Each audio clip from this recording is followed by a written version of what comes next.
Semangat malam kelas 4. Bertemu dengan Ibu Disni di tema 8, muatan pelajaran IPS tentang kegiatan ekonomi. Minggu ini kita akan mempelajari kembali tentang pengelompokan berbagai jenis pekerjaan.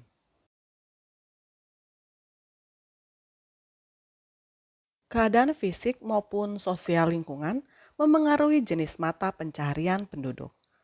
Keadaan fisik lingkungan antara lain iklim, topografi, dan sumber daya alam. Berikut ini mata pencaharian berdasarkan keadaan fisik lingkungannya. Penduduk di dataran rendah bekerja sebagai petani, peternak, buruh, karyawan perkantoran, dan pedagang.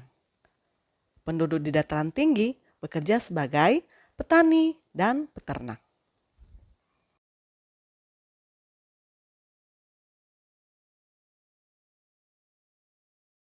Penduduk di daerah pegunungan bekerja sebagai petani, peternak, dan penambang. Penduduk di daerah pantai dan pesisir bekerja sebagai nelayan, petani tambak, dan pembuat garam.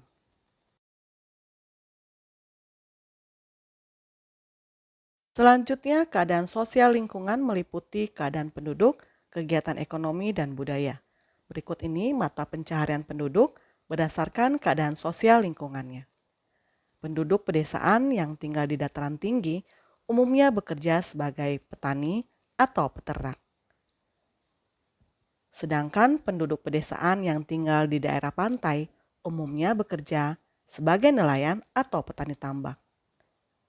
Jenis pekerjaan yang terdapat di kawasan perkotaan antara lain pegawai kantor dan petugas keamanan.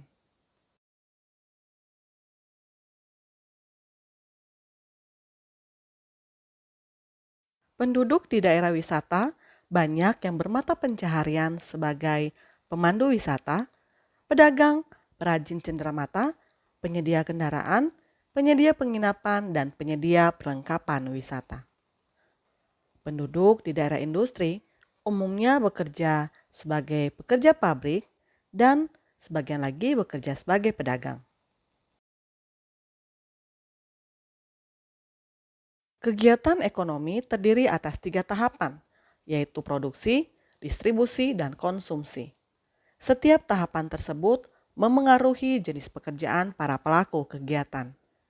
Contoh kegiatan ekonomi produksi beserta produknya sebagai berikut. Bertani oleh petani menghasilkan produk berupa hasil pertanian. Melaut oleh nelayan menghasilkan produk berupa ikan. Memeriksa dan mengobati pasien oleh dokter menghasilkan produk jasa berupa layanan kesehatan. Contoh pelaku kegiatan ekonomi distribusi sebagai berikut.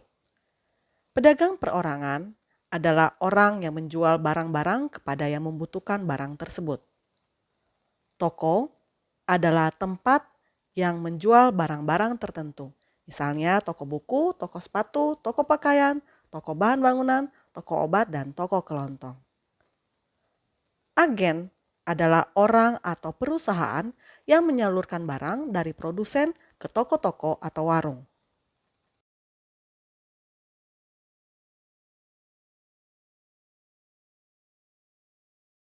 Contoh kegiatan konsumsi sebagai berikut. Saat membeli tas dan sepatu di sebuah toko, atau saat orang tuamu memperbaiki kendaraan di bengkel.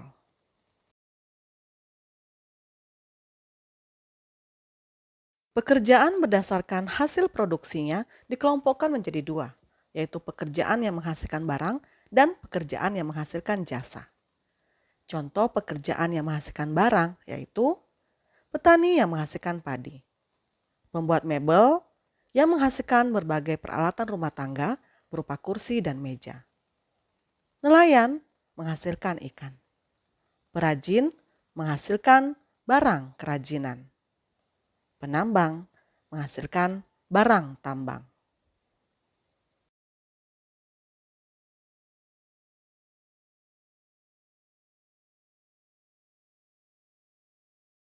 Contoh pekerjaan yang menghasilkan jasa yaitu ahli bangunan, jasanya digunakan saat memperbaiki rumah. Sopir mengantar penumpang ke tempat tujuan. Masih banyak jenis pekerjaan yang merupakan kegiatan ekonomi. Besok kita bahas lebih lanjut ya. Terima kasih sudah menyimak dengan baik materi yang Ibu Desni sampaikan. Ibu Desni berharap anak-anak bisa memahaminya. Anak-anak juga bisa mempelajarinya lebih lanjut dari buku cetak buku 4D halaman 14 sampai 15, 22, 42, 46, 69, 72 sampai 73. Sampai jumpa besok di kelas virtual. Tetap semangat!